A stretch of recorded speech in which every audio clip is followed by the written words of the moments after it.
Vous vous sentez triste, vous ressentez de la tristesse, peut-être suite à un événement qui a été douloureux, ou de la tristesse dite chronique que vous ressentez continuellement et qui date d'un certain temps. Eh bien, aujourd'hui, dans cette vidéo, on va aller voir comment laisser aller ces émotions de tristesse et vous amener vers plus de joie. Vous allez voir, c'est très contre-intuitif. Et pour cela, on va s'appuyer sur le sens des centres énergétiques, sur le sens des chakras, mais pas que. Bonjour à tous et bienvenue sur To Be Your Joy. J'ai la joie de vous retrouver sur cette chaîne où je vous partage des clés de compréhension et des prises de conscience ainsi que des outils et des astuces pour vous aider à enclencher vos processus de guérison. Lorsque je vous accompagne en soins individuels, je, Aurélie Enda, pour ceux qui ne me connaissent pas encore, thérapeute énergéticienne, je vous aide à débloquer ce qui a besoin de l'être afin d'atteindre vos objectifs de vie, afin d'aller vers plus de joie. Et pour ça, on va aller travailler conjointement à plusieurs endroits en prenant en compte à la fois la psyché, l'énergétique et votre corps physique. Donc, plus de joie, on va regarder comment laisser aller ces énergies de tristesse aujourd'hui et comment vous aider en prenant en considération le travail vibratoire avec les centres énergétiques. Vous êtes prêts? On y va? Lorsque vous vivez une émotion de tristesse qui vous traverse, elle vient vous toucher au chakra du cœur. Nous sommes d'accord. Vous avez vécu une séparation avec un être cher dans le cadre d'une relation amoureuse. Vous vous êtes contrarié peut-être avec un ami ou un membre de la famille. Vous avez vécu une déception. Vous avez perdu un être cher. C'est douloureux, ça fait mal. Vous n'avez pas obtenu quelque chose que vous souhaitiez obtenir et donc cela vient vous attrister et toucher votre quatrième centre énergétique au chakra du cœur. Et intuitivement, qu'est-ce qu'on va faire dans ces cas-là? Eh bien, on va aller regarder, on va se dire qu'il faut aller regarder au chakra du cœur pour aller regarder pourquoi le cœur est peiné, pourquoi il y a du chagrin, pourquoi il est touché. Oui, mais. Oui, mais. Là où je vais vous proposer d'aller aujourd'hui, contre-intuitivement, c'est d'aller regarder ce qui se joue à votre deuxième chakra, à votre deuxième centre énergétique, le chakra sacré qui se trouve au niveau du bas-ventre, 3 doigts en dessous du nombril. J'allais vous montrer, mais je pense que j'ai pas assez de recul avec la caméra. Et de manière à aller travailler sur ce deuxième centre énergétique et de créer des ouvertures. Dans l'introduction, j'ai parlé de s'ouvrir à plus de joie. Ce mot-là n'est pas anodin du tout et il est question d'ouverture. Donc, on va aller regarder. Et pourquoi est-ce qu'on regarde au deuxième chakra et pas directement au chakra du cœur? Eh bien, parce qu'au chakra du cœur, c'est sensible. It's so very touchy. It's vulnerable. C'est sensible. It's sensitive. C'est trop fragile quelque part. Comme l'image qui me vient, le crâne d'un nourrisson qui est encore modulable et si on touche un petit peu trop fort, eh bien on crée peut-être encore plus de dommages parfois. Et vous avez surtout vos guerrières et vos guerriers intérieurs qui protègent cet espace-là parce que ça a déjà été touché comme effrité et oulala, ça fait mal. Donc on n'a pas envie d'y retourner. Donc vos guerriers intérieurs et vos guerrières intérieures sont en protection. Quand je vous accompagne en soins, je n'attaque jamais en frontal votre chakra du cœur.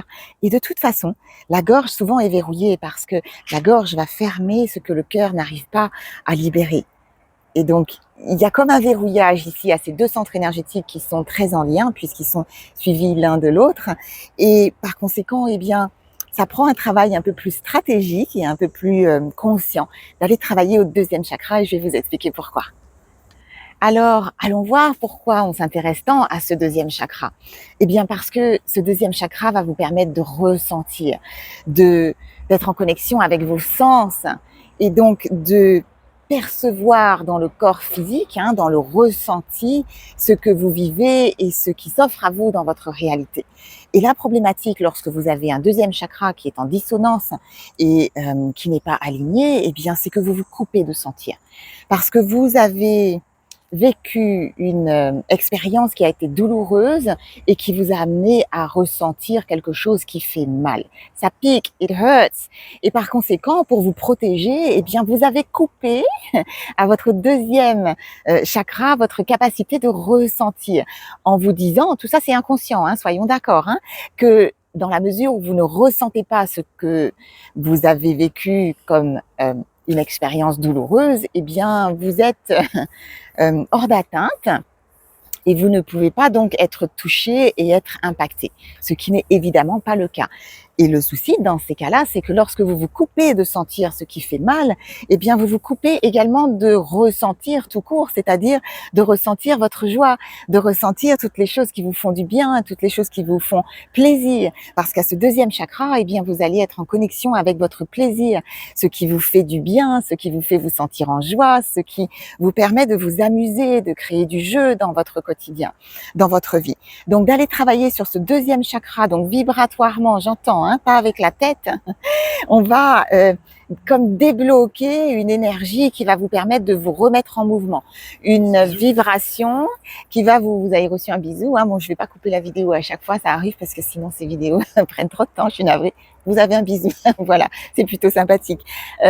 Donc ce deuxième chakra qui va vous permettre de vous mettre en mouvement parce que vous y mettez votre feu intérieur, votre capacité de bouger, de vous connectez donc, je le disais, au plaisir et votre niveau de vitalité. Et souvent, lorsque vous avez donc ce deuxième chakra qui est en déséquilibre, eh bien vous êtes fatigué parce qu'il y a plus de vitalité. Donc vous croulez de fatigue, et vous êtes épuisé, ce qui ne vous aide pas évidemment à vous sentir en joie. Donc c'est à cet endroit-là qu'on va travailler dans un premier temps. Et dans cette vidéo, je vais vous donner 2 pistes à explorer de 2 choses fondamentales qui viennent souvent bloquer le deuxième chakra. Il y en a d'autres, mais je vous en donnerai 2 dans cette vidéo un peu plus tard. Pour le moment, ce que j'aimerais vous aider à conscientiser et à regarder avant cela, c'est ce qui va venir bloquer votre deuxième chakra. Donc, les éléments qui sont en lien avec ce deuxième chakra pour que vous puissiez identifier là où vous pourriez être concerné et ce qui vous met en disharmonie dans ce centre énergétique extrêmement important. Allons voir ce qui pourrait donc bloquer et mettre en disharmonie votre deuxième chakra. Je vous donne quelques exemples ici succinctement parce que j'ai déjà tourné une capsule sur le deuxième chakra que je vous invite à aller écouter où vous aurez beaucoup plus de détails. Je vous mettrai la fiche ici en haut de l'écran, également le lien dans la description de la vidéo. Et dans cette deuxième capsule, vous allez trouver à la fois le sens du deuxième chakra, les blessures, un peu plus dans le détail qui concerne ce deuxième chakra et qui le mettent en déséquilibre, qui le met en déséquilibre, et des outils, des astuces, des choses que vous pouvez mettre en place concrètement dans la matière. Donc, très informative cette capsule sur le deuxième chakra. Mais pour un rappel, donc au deuxième chakra, vous allez être en connexion avec votre joie. C'est le centre énergétique qui est relié à votre enfant intérieur, à votre rapport à la sexualité, à votre degré de réceptivité et donc y compris la réceptivité de l'argent quand vous avez des problématiques de réception d'argent et que vous avez des fuites d'argent, on va travailler au deuxième chakra. Donc à ce deuxième, vous avez également votre degré de créativité qui est important et qui vous permet donc de mettre en forme dans la matière avant de mettre dans la terre au premier chakra et de créer. Vous avez les organes reproducteurs qui sont à cet endroit, ce n'est pas par hasard. Dis donc, vous avez du monde aujourd'hui sur la vidéo. Des coucous, bref, je ferme ma parenthèse. Votre degré de fertilité, donc votre capacité à mettre en vie, mettre en forme, et je ne parle pas que de mettre en vie humaine et de fertilité donc infantile, mais de vos projets également. Donc lorsque vous avez des verrouillages à ce deuxième chakra, eh bien vous bloquez la fertilité et la conception également de vos projets et pas que de reproduction donc humaine. Par conséquent, à ce deuxième chakra, une chose qui me paraît important de rappeler ici, dans la mesure où ce deuxième chakra est relié à votre enfant intérieur, il va être question ici des blessures qui sont principalement concernées par la mère, le lien à la mère. Lorsque vous avez des blessures qui n'ont pas été guéries dans ce lien maternel, des négligences, des manques et des choses qui sont encore douloureuses, qui n'ont pas été libérées, ce deuxième chakra ne peut que être en disharmonie. Et particulièrement dans ce lien donc je dirais par rapport à la lignée également, parce qu'au deuxième chakra, vous avez également cette filiature qui se poursuit avec les générations précédentes, et donc les mémoires, non seulement qui sont liées à votre maternelle, votre mère, mais également à votre grand-mère, puisque les mémoires donc de la lignée vont être inscrites à ce deuxième chakra et vont venir l'impacter si toutefois il y a des mémoires transgénérationnelles qui voilà, ont besoin d'être libérées et qui concernent l'arbre généalogique. À présent, voici les 2 pistes que je vous propose afin de s'assurer d'avoir un deuxième chakra en harmonie. C'est d'aller identifier si vous avez de la colère et du ressentiment. Je mets les 2 dans le même panier, même s'il ne s'agit pas tout à fait de la même chose, et également de la honte. Ces 2 informations, donc la colère, et donc d'avoir en conséquence du ressentiment pour une personne, et également la honte, sont des émotions qui sont extrêmement corrosives et qui vont aller verrouiller votre deuxième chakra et l'impacter fortement. Donc, je vous invite à aller regarder, peut-être aujourd'hui, donc à l'écoute de cette vidéo, si vous avez le sentiment d'avoir beaucoup de colère en vous. Est-ce qu'il est facile de vous mettre en colère? Est-ce que vous êtes déclenché rapidement par pas grand-chose? Est-ce que vous avez le sentiment d'avoir envie de vous venger de quelque chose et d'avoir de quelqu'un, pardon, par rapport à quelque chose, et d'avoir du ressentiment par rapport à une personne que vous avez le sentiment de ne pas avoir libéré, évacué? Est-ce que fréquemment vous ressentez de la honte dans votre expérience au quotidien et dans ce que vous visitez dans votre vie, et souvent vous vous sentez dans cette gêne parce qu'il y a de la honte derrière? Si ces émotions sont fortes et présentes et de manière récurrente dans votre espace, eh bien, il y a de grandes chances que ce deuxième centre énergétique soit en disharmonie pour vous. Pas toujours évident d'identifier si on a de la colère qui n'a pas été évacuée ou du ressentiment, par exemple. Et très souvent, lorsque je vous reçois en soins et qu'on aborde cette question et qu'on frôle l'expérience qui pourrait donc avoir laissé de la colère dans votre espace, et ces mémoires cellulaires qui sont encore empreintes, qui ont cette inscription de colère qui est toujours présente, eh bien, la problématique, c'est que vous bloquez avec votre mental. Et très souvent, quand je pose la question, quand je vous reçois, eh bien, vous me dites non, je suis plus en colère, c'était douloureux, mais bon voilà, au début j'étais en colère, maintenant c'est passé. Et votre mental me donne ce discours, mais vibratoirement, vous résonnez encore avec une énergie de colère. Et l'énergie, elle ne ment pas. Ça vibre encore la colère à l'intérieur, et donc c'est parce que vous avez coupé de sentir la colère que vous avez le sentiment de ne plus être en colère, mais en réalité la mémoire dans la cellule est toujours présente, et vous évoluez donc avec une colère dont vous n'avez pas conscience et qui continue d'impacter votre deuxième chakra, et vous comprenez pas pourquoi vous êtes triste. Parce que vous pouvez pas laisser rentrer de joie votre deuxième chakra, donc forcément la tristesse vous envahit et vous êtes débordé. Donc attention à ce que le mental peut vous raconter, et où parfois par ego on a le sentiment de se dire bon, j'ai réussi à dépasser parce que j'ai envie de me raconter que j'ai su dépasser cette épreuve, mais qu'en réalité vibratoirement vos cellules transpirent encore la colère, le ressentiment ou la honte, et vous êtes impacté par ces émotions qui sont à vibration basse. Donc, si vous sentez que ça résonne et que vous avez peut-être un doute, je vous invite à venir recevoir un soin pour pouvoir avoir un état des lieux à un moment donné, et puis faire une libération et un rééquilibrage qui va vous permettre de vous sentir beaucoup plus léger, qui va vous permettre de retrouver des impulsions comme ça de joie qui viennent s'infiltrer dans votre quotidien. Je pense à une cliente à qui on avait fait une séance et qui m'avait écrit le lendemain en disant: ce matin je me suis réveillée dans ma cuisine et instinctivement, sans savoir pourquoi, j'ai mis une playlist avec de la musique et j'ai dansé avec ma fille dans la cuisine.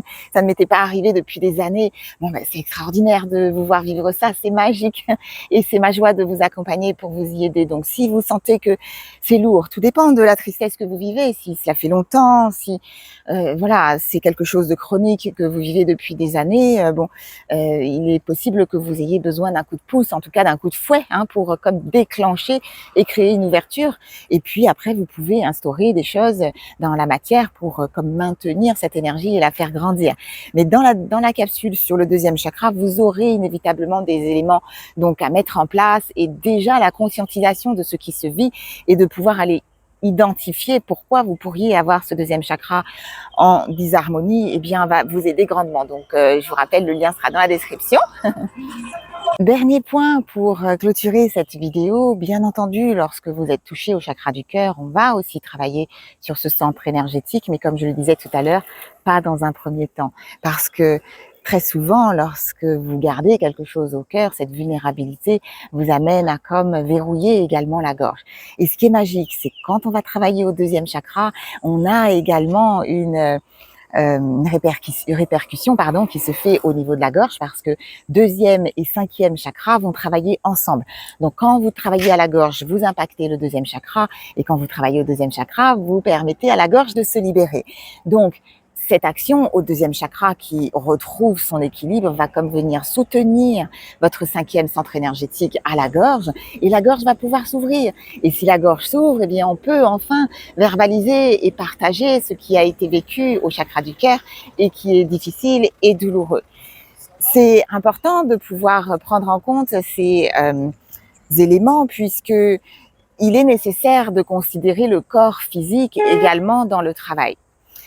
Pourquoi? Parce que le corps physique va également vous indiquer des choses, et il est d'une précieuse, il est d'informations précieuses pour aller comprendre ce qui se joue à ces centres énergétiques.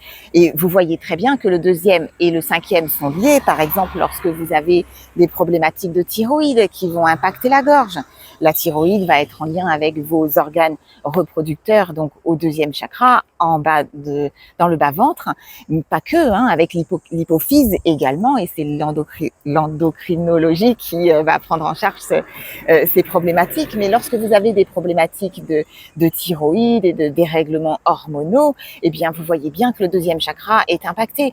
Lorsque vous avez des problématiques liées à vos cycles menstruels, type ovaires polykystiques, type endométriose et problématiques de règles, on est toujours sur un travail qui est en lien avec les blessures de la mère, d'accord, avec vos appareils reproducteurs et la continuité des informations dans la lignée, souvent dans la lignée de femmes. Et par conséquent, en allant travailler donc sur ce deuxième chakra, on ouvre à la gorge, on permet à ces organes qui sont au chakra laryngé de pouvoir se libérer et de donner l'information vice versa à votre deuxième chakra.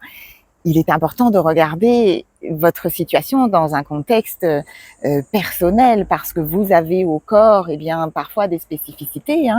Si vous êtes par exemple dans une phase de dérèglement hormonal, quel que soit votre âge, avec des hormones qui sont dérégulées, avec peut-être une préménopause ou une ménopause, my ladies, qui sont en phase de ménopause et qui vivent ces changements de dérèglement hormonal, savent très bien que ça vient souvent avec des énergies de tristesse qui sont associées parfois à des déprimes, qui vont aussi loin, parce que lorsque vos hormones sont dans les choux, vous êtes déréglé, votre sommeil est déréglé, vous faites des sautes d'humeur, etc. Et donc nécessairement votre niveau de joie est impacté.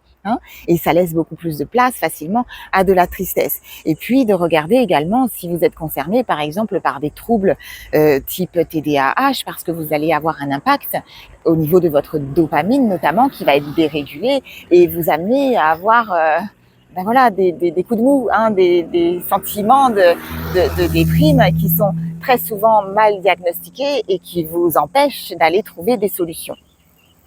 Donc le corps a son extrême importance ici, et il est capital donc de prendre en considération ce que je disais au début, à la fois ce qui se passe à la psyché, donc émotionnellement, vibratoirement dans vos mémoires cellulaires et dans vos espaces vibratoires, vos chakras, et également donc au corps physique de manière physiologique, parce que si vous avez besoin d'apporter par exemple des nutriments supplémentaires au corps pour pouvoir l'aider à se réguler au niveau des hormones, on agit à plusieurs endroits pour vous aider à remonter le plus possible et à vivre votre joie pleinement. Voilà ce que j'avais à vous proposer pour vous aider à évacuer ces énergies de tristesse, et je vais insister sur un dernier point. Il est capital que vous ayez fait le travail de guérison quant à votre mère par rapport au lien maternel, et un véritable travail de guérison, non pas un sentiment de se dire oh, je comprends ce que ma mère a vécu et par conséquent maintenant que je suis adulte et que cela fait sens, eh bien je lui pardonne, mais que toute la colère n'a pas été évacuée de votre deuxième chakra parce que votre avocat intérieur n'a pas encore dit sa vérité et n'a pas encore euh, reçu justice, parce qu'il y a des blessures d'injustice qui sont vécues à ce deuxième chakra et qui vous empêchent d'avancer. Et dans ces cas-là, vous êtes souvent dans ce qu'on appelle des loyautés aux parents, c'est-à-dire que vous protégez le parent malgré l'expérience douloureuse qui a été vécue en disant bon allez je lui pardonne, ok je suis très en accord avec le pardon et je suis la première à vous y inviter si vous arrivez à accéder à ce stade. Mais dans ce processus de guérison, il y a d'abord besoin de prendre soin de la colère et d'aller regarder et de valider ce que vous avez vécu qui a été si douloureux, qui a été injuste pour vous et qui crée non seulement de la colère mais du ressentiment également. Et qui vient vous bloquer dans votre capacité à vivre votre joie, à être en réceptivité des belles choses de la vie, à recevoir de l'argent. Ça bloque votre argent et votre capacité à recevoir de l'abondance. C'est tellement important. D'accord? Donc, extrêmement important. Et si vous avez besoin d'un coup de pouce pour donner voilà, une aide puissante à un moment donné et comme déjà enclencher un processus de guérison, venez recevoir votre soin. Je vous reçois avec joie. Vous prenez contact, mes coordonnées sont dans la description de la vidéo. Et puis, si cette vidéo vous a plu, eh bien, pensez à me le dire dans les commentaires. Dites-moi comment cela a résonné pour vous et si vous avez identifié des choses ou peut-être compris que vous devez travailler dans une autre direction. Voilà, ça me ferait plaisir de le savoir. Et puis, si vous avez des questions, je vous invite à les poser. Alors, vous pouvez les mettre aussi dans les commentaires de la vidéo, mais je vous invite à spécifiquement les écrire sous le post donc que j'ai posté sur la chaîne à l'écrit. C'est un texte dans la rubrique post. Vous irez voir. Peut-être je vous mettrai une image à l'écran pour que vos questions soient rassemblées au même endroit. Si vous avez des thèmes que vous suggérez, je suis à votre écoute et que je peux peut-être traiter dans les vidéos suivantes. Et puis, eh bien, en attendant, je vous remercie de votre présence sur la chaîne, de votre participation, de vos pouces qui soutiennent la chaîne et qui permettent de la faire vivre et de proposer ce contenu à ceux qui pourront également en profiter. N'hésitez pas à partager. Et en attendant la prochaine vidéo, eh bien, comme toujours, prenez soin de vous et aujourd'hui plus particulièrement de votre deuxième chakra. C'était Aurélie Enda, thérapeute énergéticienne et je vous dis à très vite pour la suite des vidéos et des capsules.